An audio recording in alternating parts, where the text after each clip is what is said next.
ಈಗ ಆಲ್ರೆಡಿ ಸಾಕಷ್ಟು ಸಿನಿಮಾದಲ್ಲಿ ಸದ್ದು ಸುದ್ದಿ ಮಾಡಿ ಒಂದ್ ರೀತಿಯಾಗಿ ಭಯ ಹುಟ್ಟುತ್ತೆ ಇವ್ರನ್ನ ನೋಡಿದ ತಕ್ಷಣ. ಕರಿಕಡ ಸಿನಿಮಾದಲ್ಲೂ ಕೂಡ ಅತ್ಯದ್ಭುತವಾದಂತಹ ವಿಲನ್ ರೋಲ್ ನ ಮಾಡಿದ್ದಾರೆ. ಹಾಯ್ ಸರ್, ಹೇಗಿದ್ದೀರಾ? ನಾನು ಚೆನ್ನಾಗಿದ್ದೀನಿ, ನೀವು ಹೇಗಿದ್ದೀರಾ? ನಾನು ಸೂಪರ್ ಆಗಿದ್ದೀನಿ. ಆ ಟ್ರೈಲರ್ನ ನೋಡ್ತಿದ್ದಾಗೇನೆ ಹೀರೋಗೆ ಎಷ್ಟು ಪ್ರಾಮುಖ್ಯತೆ ಇರುತ್ತೆ, ವಿಲನ್ಗೂ ಕೂಡ ಅಷ್ಟೇ ವೇಟೇಜ್ ಇರುವಂಥದ್ದು ನಮ್ಮೆಲ್ರಿಗೂ ಕೂಡ ಗೊತ್ತಿದೆ. ಸೊ ಈ ಸಿನಿಮಾ ನಿಮಗೆ ಎಷ್ಟು ಸ್ಪೆಷಲ್, ಮತ್ತೆ ಪಾತ್ರದ ಬಗ್ಗೆ ಒಂದೆರಡು ಲೈನ್. ಈ ಮೂವಿ ನಂಗೆ ತುಂಬಾ ಸ್ಪೆಷಲ್. ಯಾಕಂದರೆ ಡೈರೆಕ್ಟ್ರ್ ಬಂದುಬಿಟ್ಟು ಮೊದಲ ಬಾರಿಗೆ ಈ ಒಂದು ನರೇಷನ್ ಕೊಟ್ಟಾಗ ಕ್ಯಾರೆಕ್ಟ್ರ್ ಬಗ್ಗೆ ತುಂಬಾ ಖುಷಿ ಕೊಡ್ತು. ಒಬ್ಬ ಆ್ಯಕ್ಟ್ರಿಗೆ ಅವನೇನು ಹುಡುಕ್ತಾನೆ ಅಂತಂದರೆ, ಓಕೆ ಫೈನಾನ್ಷಿಯಲಿ ಸ್ಟೇಬಲ್ ಆಗಬೇಕು, ಅದಲ್ಲದೆ ಕೆಲವೊಂದು ಕ್ಯಾರೆಕ್ಟ್ರ್ ಕಿಕ್ ಕೊಡಬೇಕು ಅಂತ. ಕಿಕ್ ಕೊಡುವಂಥ ಕ್ಯಾರೆಕ್ಟ್ರ್ ಇದು. ಎರಡು ಶೇಡಲ್ಲಿ ನಾನು ಕಾಣಿಸ್ಕೋತೀನಿ. ನಿಮಗೊಂದು ರೆಟ್ರೋ, ಇನ್ನೊಂದು ಬಂದುಬಿಟ್ಟು ಮಾಡರ್ನ್ ಲುಕ್ಕಲ್ಲಿ ಕಾಣಿಸ್ಕೋತೀನಿ. ಚಾಲೆಂಜಿಂಗ್ ಆಗಿತ್ತು, ಅಷ್ಟೊಂದು ಈಸಿ ಆಗಿರಲಿಲ್ಲ. ಅಂದರೆ ಕೆಸರು ಗದ್ದೆಯಲ್ಲಿ ಫೈಟ್ ಸೀಕ್ವೆನ್ಸ್ ಇತ್ತು, ಜೋಳದ ಗದ್ದೆಯಲ್ಲಿ ಫೈಟ್ ಸೀಕ್ವೆನ್ಸ್ ಇತ್ತು, ಮತ್ತು ಒಂದು ಬ್ಯುಸಿ ಏರಿಯಾ, ಒಂದು ಲಗ್ಗೇರಿ ಅಂಡರ್ ಪಾಸಲ್ಲಿ ಒಂದು ಫೈಟ್ ಸೀಕ್ವೆನ್ಸ್ ಇತ್ತು. ಇದೆಲ್ಲ ಒಂದು ಮಜವಾಗಿತ್ತು, ಈ ಒಂದು ಜರ್ನಿನೇ ಮಜವಾಗಿತ್ತು ಕರಿಕಾಡೋದು.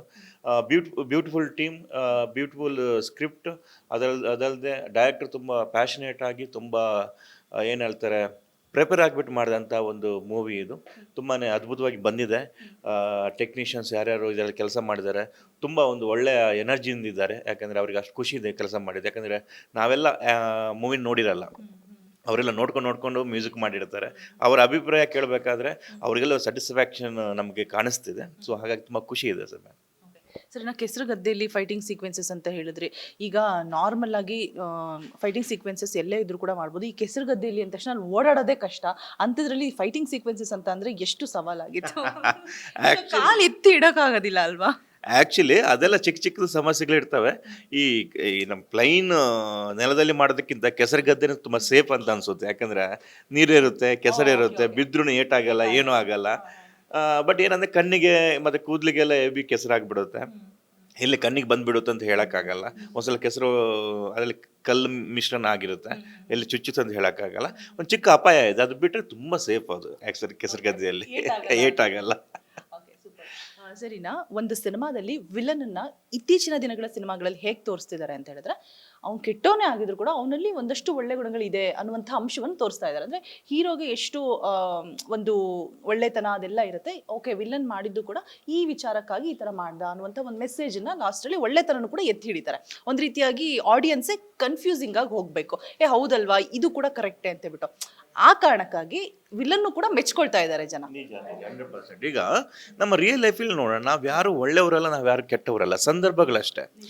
ಈಗ ನಾನು ನನ್ನ ತಮ್ಮನಿಗೆ ನನ್ನ ಅಣ್ಣ ಸೂಪರ್ ಅಂತ ಅನಿಸಿರ್ಬೋದು, ನಮ್ಮ ಅಣ್ಣನಿಗೆ ನನ್ನ ತಮ್ಮ ಕೆಟ್ಟವನಂತ ಅನಿಸಿರ್ಬೋದು. ಯಾಕಂದರೆ ಸಂದರ್ಭಗಳಷ್ಟೇ ಅದನ್ನ ಇದು ಮಾಡೋದು. ಹಾಗಾಗಿ ಇದನ್ನೇ ಮೂವಿಯಲ್ಲಿ ನಮ್ಮ ಡೈರೆಕ್ಟ್ರು ಅವ್ರು ನೋಡಿದಂಥ ಪರಿಸರದಲ್ಲಿ ಬರುವಂಥ ಕ್ಯಾರೆಕ್ಟ್ರನ್ನು, ಯಾರು ಕೆಟ್ಟವನು ಇರ್ತಾನೆ, ಇವ್ರಿಗೆ ಕೆಟ್ಟವರಂತ ಅನಿಸಿದವ್ರನ್ನ, ಅಥವಾ ಹೀರೋ ಅಂತ ಯಾರು ಅನಿಸಿದ್ದಾರೆ ಇವ್ರನ್ನ ಬರಿಬೇಕಾದ್ರೆ ಅದಕ್ಕೊಂದು ನಿರ್ದಿಷ್ಟವಾದ ಒಂದು ಇದು ಕೊಟ್ಟಿರ್ತಾರೆ, ಏನು ಥೀಮ್ ಕೊಟ್ಟಿರ್ತಾರೆ. ಆ ಥೀಮ್ನ ನಾವು ಹಿಡ್ಕೊಂಡು ಆ್ಯಕ್ಟಿಂಗ್ ಮಾಡಬೇಕಲ್ಲ. ನಾನು ಯಾವತ್ತೂ ಕೂಡ ಅಷ್ಟೇ, ನನಗೆ ವಿಲನ್ ಮಾಡೋದನ್ನು ತುಂಬ ಇಷ್ಟ. ನೀವು ಗುಡ್ ಅಂದರೆ ನೀವೇನು ಗುಡ್ ಆಗಿರುವಂಥ 2-3 ಎಮೋಷನ್ ಅಷ್ಟೇ ತೋರಿಸೋದಲ್ವಾ. ಆದರೆ ನೀವು ವಿಲನ್ ಮಾಡಿ ನೀವು ಎಲ್ಲ ಥರದ ಎಮೋಷನ್ ತೋರಿಸ್ಬೋದು. ನೀವು ಕಿರ್ಚಾಡ್ಬೋದು, ಬೈಬೋದು, ಹೊಡಿಬೋದು, ಎಲ್ಲ ಥರದ ಎಮೋಷನ್ನ ಪ್ಲೇ ಮಾಡ್ಬೋದು, ಅದರಲ್ಲಿ ಆಟ ಆಡ್ಬೋದು. ನಂಗೆ ತುಂಬ ಇಷ್ಟವಾದಂತಹ ಒಂದು ಕ್ಯಾಟಗರಿ ಅದು, ನೆಗೆಟಿವರು ಮಜಾ ಇದೆ. ಹಾಗಾಗಿ ಡೈರೆಕ್ಟ್ರು ಏನು ಐಡಿಯಾ ಮಾಡ್ಕೊಂಡಿದ್ದಾನೆ, ಅವನು ಏನು ಐಡಿಯಾದ ಮೇಲೆ ಸ್ಕ್ರಿಪ್ಟ್ ಬರೆದಿದ್ದಾರೆ, ಅದನ್ನು ಅಳವಡಿಸ್ಕೊಂಡು ಅದನ್ನು ಅನುಭವಿಸಿದೆಯಲ್ಲ, ತುಂಬ ಒಂದು ಗಾಡ್ ಗಿಫ್ಟ್ ಅಂತ ಹೇಳ್ತೀನಿ ಒಂದು ಕೆಲಸ ಆ್ಯಕ್ಟಿಂಗ್ ಅನ್ನೋದು. ಸಾಕಷ್ಟು ನಿಜ ಸರ್. ಇವಾಗ ಸಾಕಷ್ಟು ವಿಲನ್ಸ್ಗಳು ಏನಾಗಿದ್ದಾರೆ ಅಂತಂದ್ರೆ, ಹೀರೋಗಳಾಗಿರುವಂತಹ ಒಳ್ಳೆ ಹೆಸರನ್ನು ತೆಗೆದುಕೊಂಡಿರುವಂತಹ ಬೆಸ್ಟ್ ಎಕ್ಸಾಂಪಲ್ಸ್ ತುಂಬಾ ಇದೆ. ಸೊ ಆ ಥರ ನಿಮಗೇನಾದರೂ ಇನ್ ಫ್ಯೂಚರಲ್ಲಿ ವಿಲನ್ ಜೊತೆಗೆ ಹೀರೋ ಪಾತ್ರದಲ್ಲೂ ಕಾಣಿಸ್ಕೊಬೇಕು ಅನ್ನುವಂಥ ಆಸೆಗಳು ಏನಾದರೂ ಇದೆಯಾ? ಆ ಕಡೆ ವರ್ಕ್ ಏನಾದರೂ ನಡೀತಾ ಇದೆಯಾ? ಆ್ಯಕ್ಚುಲಿ ಇಲ್ಲ, ನಾನು ಒಂದು ಸೂಜಿದಾರ ಮೂವಿಗೆ ಹೀರೋ ಆಗಿ ಮಾಡಿದ್ದೀನಿ. ಮೊನ್ನೆ ಜಂಗಲ್ ಮಂಗಲ್ ಅಂತ ರಿಲೀಸ್ ಆಯಿತು, ಆ ಮೂವಿಗೆ ಹೀರೋ ಆಗಿ ಮಾಡಿದ್ದೀನಿ. ಅಲ್ಲಿ ಎಲ್ಲೂ ಕೂಡ ಹೀರೋ ಅಲ್ಲ, ಸಿನಿಮಾದ ಕತೆ ಹೀರೋ ಆಗಿರುತ್ತೆ. ನನಗೆ ಆ ಥರದ ಮೂವಿಯಲ್ಲಿ ಆ್ಯಕ್ಟ್ ಮಾಡೋಕ್ಕೆ ತುಂಬ ಇಷ್ಟ ಆಗುತ್ತೆ. ಯಾಕಂದರೆ ನಾನು ಅಲ್ಲದೆ ಇರೋ ಕ್ಯಾರೆಕ್ಟರ್ ಮಾಡೋಕ್ಕೆ ಹೋದರೆ ನಾನು ಎಲ್ಲೋ ಸೋಲ್ತೀನಿ ಅನ್ನೋ ಭಯ ನನಗೆ ಇದೆ. ಈಗ ಒಂದು ಡಾರ್ಕ್ ಕ್ಯಾರೆಕ್ಟರ್, ಗ್ರೇ ಕ್ಯಾರೆಕ್ಟ್ರು, ಒಂದು ವಿಲನಿಶ್ ಆಗಿರುವಂಥ ಕ್ಯಾರೆಕ್ಟರ್ ಲೀಡ್ ಆಗಿದ್ದರೆ ನಾನು ಈಸಿಯಾಗಿ ಮಾಡ್ಬೋದು. ಯಾಕಂದರೆ ನನ್ನ ಔಟರ್ ಲುಕ್ ಆ ಥರನೇ ಇದೆ. ಈಗ ನಾನು ಅದನ್ನು ಬಿಟ್ಟು ಬೇರೆ ಥರ ಅಂದರೆ ನನ್ನ ಜೊತೆ ಒಂದು ತಿಂಗಳು ಯಾರಾದ್ರು ಒಡನಾಡಿದರೆ ಯಶ್ ಶೆಟ್ಟಿ ಒಬ್ಬರು ಒಳ್ಳೆ ವ್ಯಕ್ತಿ ಅಂತೇಳ್ಬಿಟ್ಟು ಅರ್ಥ ಮಾಡ್ಕೋತಾರೆ. ಒಂದೇ ಸಲ ನೋಡಿದ್ರೆ ನಾನು ಆ ಒಂದು ಫೀಲ್ ಕೊಡೋಕ್ಕಾಗಲ್ಲ, ಯಾಕಂದರೆ ಔಟರ್ ಲುಕ್ ಸ್ವಲ್ಪ ರಗಡ್ ಆಗಿದೆ. ಸೊ ಆ ಥರ ಸೊ ನನಗೆ ಒಪ್ಪುವಂಥ ಕ್ಯಾರೆಕ್ಟರ್ ನಾನು ಮಾಡೋಕ್ಕೆ ರೆಡಿ ಇದ್ದೀನಿ. ಆ ಥರದ ಮೈನ್ ಸ್ಕ್ರಿಪ್ಟ್ ಬಂದರೆ ನಾನು ಮಾಡ್ಬೋದು. ಅದಲ್ಲದೆ ಬೇರೆ ಏನಾದ್ರು ಬಂತು ಅಂತಂದ್ರೆ ನಾನು ಒಪ್ಕೊಳ್ಳೋಕ್ಕಾಗಲ್ಲ, ಯಾಕಂದ್ರೆ ನನಗೆ ಬಿಲೀವ್ ಆಗಿಲ್ಲ ಅಂದರೆ, ನಾನು ಬಿಲೀವ್ ಮಾಡಿಲ್ಲ ಅಂದರೆ ಆಡಿಯನ್ಸ್ಗೆ ನಾನು ಏನು ಬಿಲೀವ್ ಮಾಡಿಸ್ಲಿ. ಸೊ ಹಾಗಾಗಿ ನನಗೆ ತಕ್ಕದಾದ ಸ್ಕ್ರಿಪ್ಟ್ ಬಂದರೆ ಖಂಡಿತ ಮಾಡ್ತೀನಿ, ನಾನಲ್ಲಿ ಒಪ್ಪೋದಾದರೆ. ಇನ್ನ ಈ ಒಂದು ಗುಣವನ್ನ, ಈ ಒಂದು ವಿಲನ್ ಕ್ಯಾರೆಕ್ಟರ್ನ, ಈ ಒಂದು ರೌದ್ರತನ ಅಂತಾನೆ ಹೇಳ್ಬೋದು, ಇದನ್ನ ಜನಗಳ ತಲೆಯಲ್ಲಿ ಇಟ್ಕೊಂಡು ಹೋಗ್ತಾರೆ ಅಂತ ಅಂದ್ರೆ ಈ ಸಿನಿಮಾದಲ್ಲಿ ಯಶ್ ಶೆಟ್ಟಿ ಅವರ ಪಾತ್ರದ್ದು ಯಾವುದು?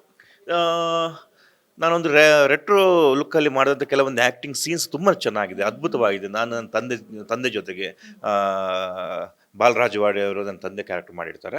ಸೊ ಅಲ್ಲಿ ಡೈಲಾಗ್ ಡೆಲಿವರಿ ಆಗಿರ್ಬೋದು, ಆ ಒಂದು ಜಟಾಪಟಿ ಆಗಿರ್ಬೋದು, ಸೀನಲ್ಲಿ ತುಂಬ ಎನರ್ಜೆಟಿಕ್ ಆದಂಥ ಲೈನ್ಸ್ ಇತ್ತು, ಮತ್ತು ಸಂದರ್ಭಗಳು ಹಂಗಿದ್ವು. ನನಗೆ ತುಂಬ ಎಂಜಾಯ್ ಮಾಡಿದಂಥ ಒಂದು 4-5 ಸೀನ್ ತುಂಬ ನಾನು ಎಂಜಾಯ್ ಮಾಡಿದ್ದೀನಿ. ಇವನ್ ಕೂಡ ಮೂವಿಗೆ ಬಂದ ಮೇಲೆ ಆ ಸೀನ್ಸನ್ನು ಕಟ್ ಮಾಡಿ ಇಟ್ಕೊಂಡ್ರೆ ನನ್ನ ಆ್ಯಕ್ಟಿಂಗ್ ರೆಫರೆನ್ಸಿಗೆ ಅದು ತುಂಬ ಹೆಲ್ಪ್ ಆಗ್ಬೋದು ಅಂತ ನಾನು ಅಂದ್ಕೋತೀನಿ. ಅಷ್ಟು ಚೆನ್ನಾಗಿದೆ. ಇದರ ಕ್ರೆಡಿಟ್ ಎಲ್ಲ ಮಾಡಿದ ನಮಗೂ ಸಲ್ಲುತ್ತೆ, ಮಾಡಿಸಿದಂಥ ಡೈರೆಕ್ಟ್ರಿಗೂ ಸಲ್ಲುತ್ತೆ. ಯಾಕಂದರೆ ಎಲ್ಲೂ ಕೂಡ ಡೈಲಾಗ್ನ ಲ್ಯಾಗ್ ಮಾಡಿದೆ, ಇಷ್ಟೇ ಸೆಕೆಂಡಲ್ಲಿ ಇದು ಮುಗಿಬೇಕು, ನನ್ನ ಮೂವಿಗೆ ಇಷ್ಟೇ ಬೇಕಾಗಿರೋದು, ಇದು 1 ನಿಮಿಷದಲ್ಲಿ ಮುಗಿಯುವಂಥ ಸೀನ್ ಅಂತ ಹೇಳ್ಬಿಟ್ಟು ಮೊದಲೇ ಆ್ಯಕ್ಟ್ರಿಗೆ ಕನ್ವೆ ಮಾಡಿಸಿ ಅಷ್ಟು ಫಾಸ್ಟಾಗಿ ಮಾಡಿಸಿದ್ದಾರೆ ನಮ್ಮ ಹತ್ರ ಅವರು. ಸರ್, ಇನ್ನ ಈ ಒಂದು ಡೈಲಾಗ್ ನನಗೆ ತುಂಬಾ ಇಷ್ಟ. ಇವಾಗ ಹೇಳಿದ್ರೆ ರೆಟ್ರೋ ಸ್ಟೈಲಲ್ಲಿ ಇರುವಂಥದ್ದು, ನಾನು ಅದು ತುಂಬಾ ಎಂಜಾಯ್ ಮಾಡಿದೆ ಅಂತ ಹೇಳ್ಬಿಟ್ಟು ಆ ಡೈಲಾಗ್ ನಾನು ಎರಡಲ್ಲ, ಬಿಕಾಸ್ ಸ್ಟೋರಿ ಅಂತೂ ಏನೂ ಬಿಟ್ಕೊಟ್ಟಿಲ್ಲ ನಿಮ್ಮ ಟೀಮ್ ಅವರು. ಡೈಲಾಗ್ ಆದ್ರು ಅದ್ರ ಡೈಲಾಗ್ ಅಷ್ಟು ನೆನಪಿಲ್ಲ, ಆದರೆ ಒಂದು ಲೈನ್ ಟೀಸರಲ್ಲಿ ಬಂದಂಥ ಒಂದು ಲೈನ್ ಇದೆ. ಒಂದೇ ನಿಮಿಷ ಅದು ನೆನಪು ಮಾಡ್ಕೋತೀನಿ. Okay, ready. ಓಕೆ, ಅವನು ಯಾವ್ಯಾವ ಮೂಲೆಯಲ್ಲಿ ಏನೇನು ಇಟ್ಟಿದ್ದಾನೋ ಒಡ್ಸಿರೋ ಅವ್ರ ಅಪ್ಪನಿಗೆ ಗೊತ್ತಿರಲ್ಲ, ಗೊತ್ತಾ? ಅಂದರೆ ಕರಿಕಾಡ ಅಷ್ಟು ಶಾರ್ಪ್.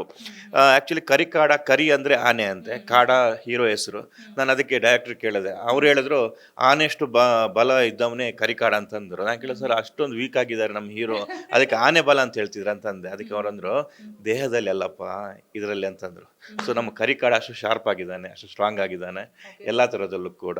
ಹಾಗಾಗಿ ನಮ್ಮ ಜೊತೆ ಫೈಟ್ ಮಾಡ್ತಿದ್ದಾರೆ ಅವರು. ನನಗೆ ಒಂದು ಹಿಂಟ್ ಸಿಕ್ತು ಸಿನಿಮಾದು, ಶಕ್ತಿಗಿಂತ ಯುಕ್ತಿ ಮೇಲು ಅಂತ ಹೇಳ್ಬಿಟ್ಟು. ಓಕೆ, ಫೈನಲಿ ನಿಮ್ಮ ಫ್ಯಾನ್ಸ್ಗೆ, ಆಡಿಯನ್ಸ್ಗೆ ಏನು ಹೇಳಕ್ಕೆ ಇಷ್ಟಪಡ್ತೀರಾ ಸರ್ ಸಿನಿಮಾದ ಬಗ್ಗೆ ಒಂದು 2 ಮಾತು?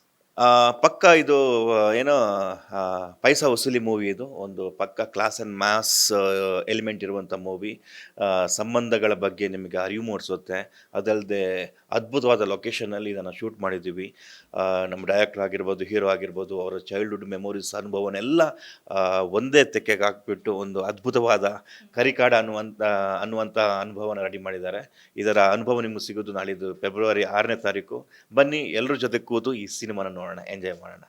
Thank you. ಒಂದು ಡೌಟು, ಅದು ಕರ್ಲ್ ಇದೆಯಲ್ಲ ಹೇರ್ಸು, ಅದು ರಿಯಲ್? ಬಿಕಾಸ್ ಆ ಕರ್ಲ್ ಹೇರ್ಸು ಅಟ್ರಾಕ್ಟ್ ಮಾಡುತ್ತೆ ಎಲ್ರು. ಬಿಕಾಸ್ ಸ್ಟ್ರೇಟ್ ಹೇರ್ಸ್ ಇರೋರಿಗೆ ಕರ್ಲ್ ಬೇಕು ಅನ್ಸುತ್ತೆ, ಕರ್ಲ್ ಇರೋರಿಗೆ ಸ್ಟ್ರೇಟ್. ಬಟ್ ಅದ್ ನೋಡಿದ್ರೆ ವಾವ್ ಅಂತ ಅನ್ಸುತ್ತೆ. ನಿಮ್ಮ ಪಾತ್ರಕ್ಕೂ ಕೂಡ ಕಲರ್ ಬೇರೆ ಹಾಕ್ತಾರೆ. ರಿಯಲ್ ಹಿಂಗೆ ಇರೋದು. ಗೆಟಪ್ ಚೇಂಜ್ ಮಾಡಲ್ವಾ ಸರ್? ಬೇಡ, ಯಾಕೆ ನಾವು ಹಿಂಗಿದ್ರೆ ಕೆಲಸ ಸಿಗೋದಲ್ಲ ನಮಗೆ. ಕೆಲಸ ಮುಖ್ಯ, ಗೆಟಪ್ ಚೇಂಜ್ ಮಾಡ್ಕೊಂಡು ಏನು ಮಾಡಲಿ, ಕೆಲಸ ಮುಖ್ಯ. ಬಟ್ ಚೆನ್ನಾಗಿದೆ, ಎಂಜಾಯ್ ಮಾಡೋಣ.